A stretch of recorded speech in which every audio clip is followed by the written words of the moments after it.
우리의 마음 깊은 곳을 들여다보시는 주님, 우리 안에 여전히 불안하고 흔들리는 삶의 현장에서 조금이라도 주님께 더 가까이 나아가고자 하나 우리의 육신의 연약함과 우리의 마음의 악함이 늘 주님 앞에 온전함으로 나아가지 못함을 한탄합니다. 주님, 그래서 우리가 십자가가 필요합니다. 주님, 우리에게 십자가의 능력을 부어주십시오. 우리가 십자가를 바라볼 때 거기서 우리를 향하신 하나님의 사랑을 기억하고 그 사랑 힘입어서 달려가게 도와주십시오. 오늘은 주께서 그 십자가를 통해서 또한 우리에게 정말 필요한 순종의 능력을 부어주는 밤 되기를 소망합니다. 오늘도 말씀을 통해서 오시는 주님을 기대합니다. 감사드리고 예수님의 이름으로 기도합니다. 아멘. 함께 보실 말씀은 요한복음 3장 14절에서 15절입니다. 제가 가지고 있는 성경으로 신약성경 146페이지입니다.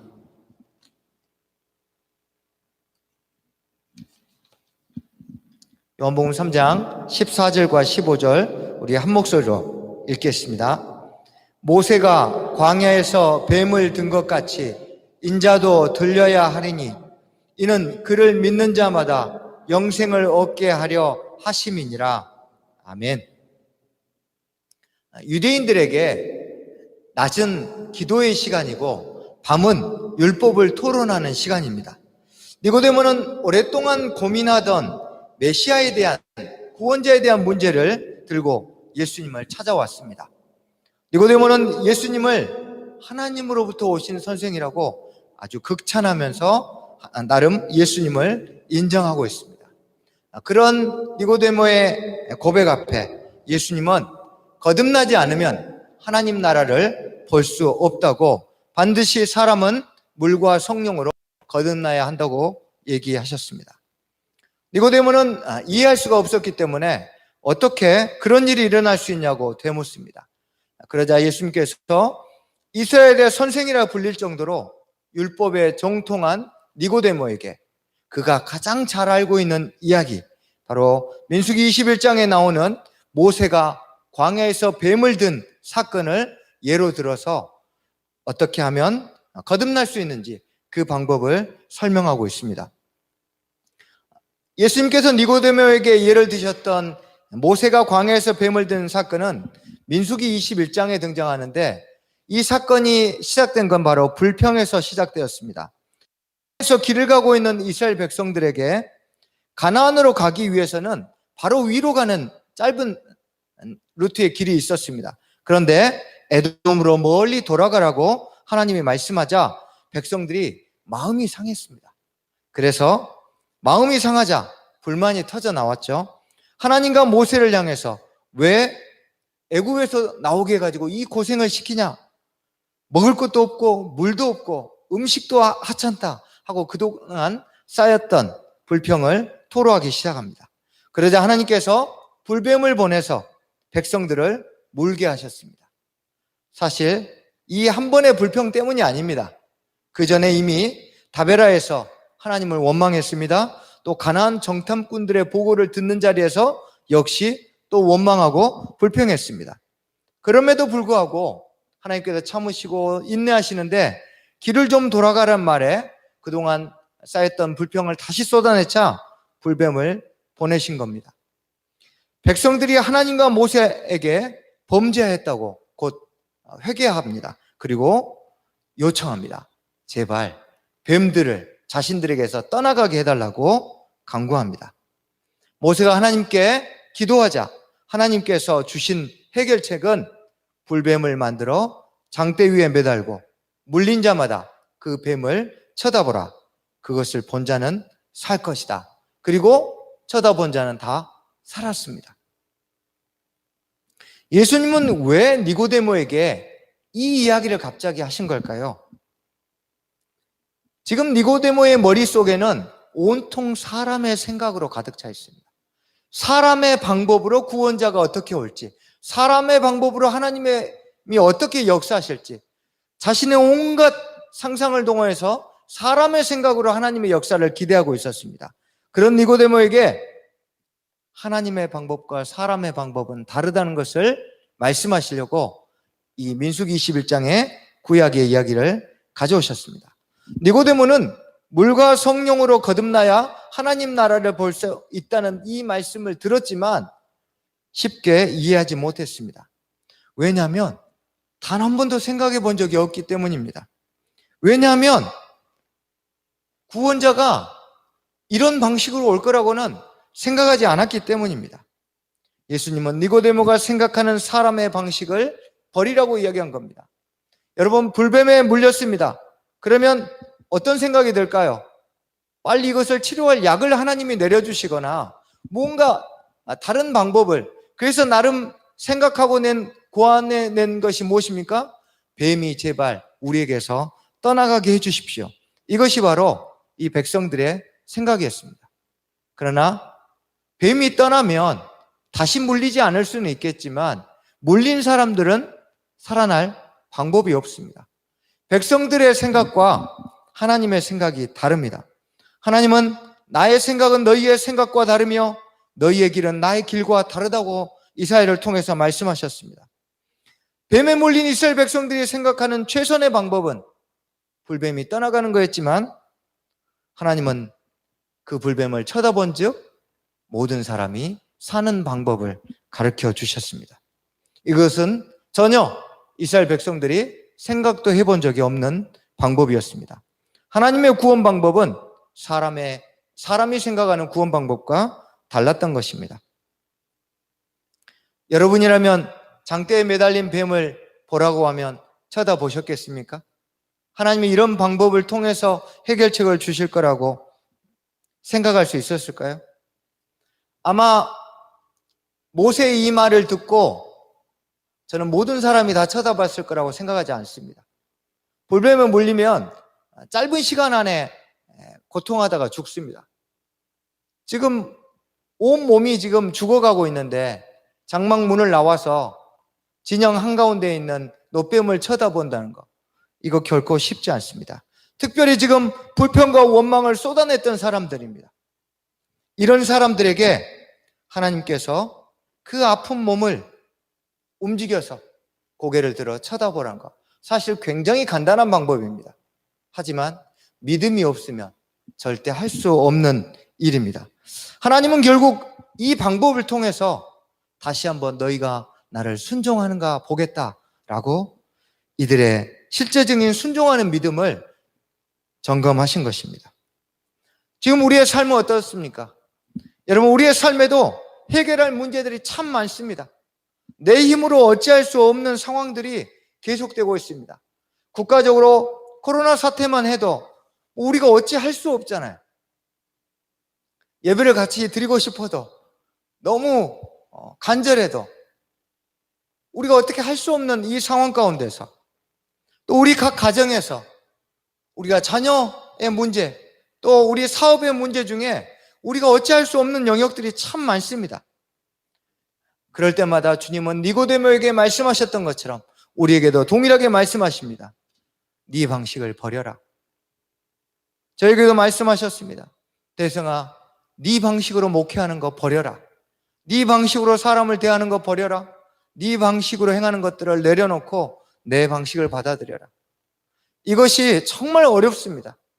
우리의 삶에서 하나님의 방식이 매일매일 주어지지만 우리는 끊임없이 우리가 경험하고 우리가 생각한 방식을 포기하지 못합니다.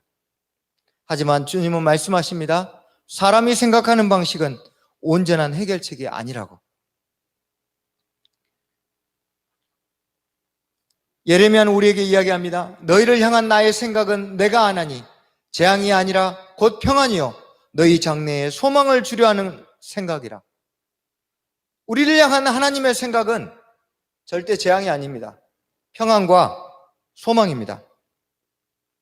니고데모에게 주신 말씀을 이 시간 곰곰이 생각해보고 우리 자신에게 한번 적용해 보십시오. 여러분이 지금 사용하려고 하는 방법들이 있을 겁니다. 자녀를 양육하는데 어려움이 있을 때 자신의 방식과 예수님의 방식 사이에서 고민하고 있습니까? 한번 예수님이 가르쳐 주신 방식으로 자녀를 양육해 보십시오. 사업을 하고 또는 직장에서 어떤 일들을 하는데 내가 행하려고 하는 방식과 예수님이 알려준 방식 중에 그 갈림길에 서 있습니까? 그러면 한번 예수님의 방식을 선택해 보십시오. 구원의 문제뿐만 아니라 자녀를 양육하고 사업의 현장에서 일상에서 일어나는 많은 일들을 대하는 방법에서 우리는 우리의 방식을 내려놓고 하나님이 원하는 방식으로 전환할 필요가 있습니다. 하나님이 말씀하시는 방식은 사실 훨씬 더 쉽습니다. 그런데 간단하지만 정말 분명합니다.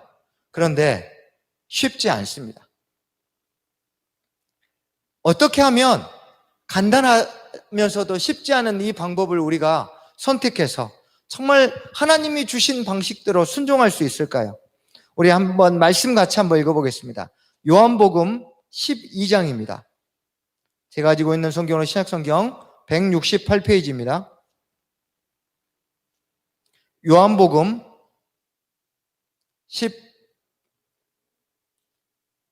12장 32절 말씀입니다. 요한복음 12장 32절 말씀 같이 읽겠습니다. 시작.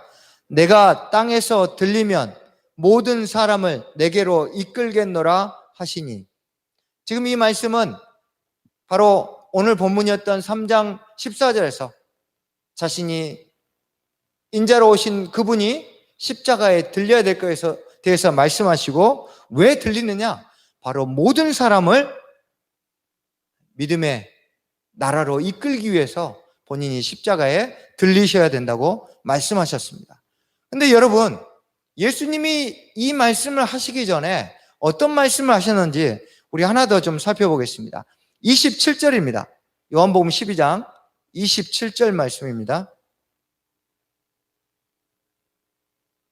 같이 한번 읽겠습니다. 시작. 지금 내 마음이 괴로우니 무슨 말을 하리요? 아버지여, 나를 구원하여 이때를 면하게 하여 주옵소서. 그러나 내가 이를 위하여 이때 왔나이다. 내가 이를 위하여 이때 왔나이다. 우리가 이 말씀을 읽으면서 오해하지 말아야 될 것은 마치 예수님이 십자가 지기 싫은데 억지로 진 것처럼 그런 말씀이 아닙니다. 예수님께서 십자가를 지시는 건 역시 쉽지 않은 일이죠. 그런데 이 말씀은 바로 예수님이 왜 십자가를 지셨는지 우리에게 순종의 원칙을 가르쳐 주시기 위해서 말씀하신 겁니다. 이렇게 고민하시던 예수님에게 십자가를 질 수 있게 하신 이유가 있었습니다. 28절입니다.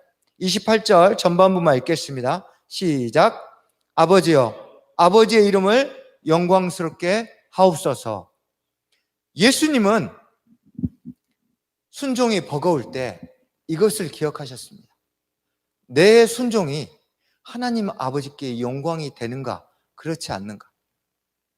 우리가 우리의 방식과 하나님의 방식 사이에서 순종해야 되는지를 압니다. 예수님이 가르쳐 주신 방식이 참 명쾌해요. 간단해요. 그런데 다만 현재 나는 확신은 없습니다. 과연 예수님의 방식을 따랐을 때 이게 성공할 수 있을까? 확신은 없죠. 그래서 믿음이 필요하죠. 이 믿음을 가지고 순종할 때, 참 우리가 순종하기 어려울 때 우리를 순종하게 하는 힘은 어디 있느냐? 내가 순종했을 때 이 문제가 해결되든 해결되지 않든, 성공하든 성공하지 않든 하나님의 영광을 받으신다면 나는 순종하리라. 우리의 순종의 걸림돌이 우리 인생 가운데 많습니다. 그럴 때마다 우리도 예수님처럼 내가 순종할 때 하나님 아버지께서 영광을 받으신다면 해결이 되든 또는 내 삶에 이게 내가 원하는 대로 이루어지든 그렇지 않든 순종하리라 결단하고 예수님의 길을 따라갈 수 있습니다. 여러분, 우리도 이렇게 예수님이 세우신 순종의 원칙이 우리의 순종의 원칙이 되길 축복합니다. 우리가 십자가에 달린 예수님을 믿으면 하늘 아버지께서 영광을 받으십니다. 마찬가지로 우리가 삶의 문제를 해결하기 위해서 하나님의 방식을 선택하고 순종하면 하나님께서 영광을 받으십니다. 때로는 우리가 선택한 방법이 어리석게 보여도 우리가 원하는 방식과 다른 결과가 나타날지라도 우리가 순종해야 하는 것은 우리가 순종할 때야만이 하나님 아버지께서 영광 받으시기 때문입니다. 니고데모에게 구원자가 십자가에 달린다는 것은 상상조차 할 수 없는 일이었습니다. 하지만 그것을 믿음으로 받아들이는 순종이 니고데모에게 영생을 선물한 것처럼 때로는 우리의 인생 가운데 우리가 생각할 수 없는 방식을 요구하실 때 우리가 그것을 기꺼이 순종하면 우리에게 하나님이 예비하신 선물이 우리에게 주어질 것입니다. 그리고 때로는 순종하기 힘든 방식이 요구되어질 때 하나님 아버지의 영광을 기억하며 십자가를 지신 주님을 우리도 그대로 따라하시기 바랍니다. 오늘 우리 삶에 참 순종이 어렵죠. 버거운 순종 앞에 다시 한번 십자가를 묵상합시다. 그리고 하나님 아버지의 영광을 위해서 기꺼이 인자의 몸으로 십자가의 길을 걸어가신 그 주님의 길을 우리도 그대로 따라가는 새누리교회 성도들 되시기를 예수님의 이름으로 축복합니다.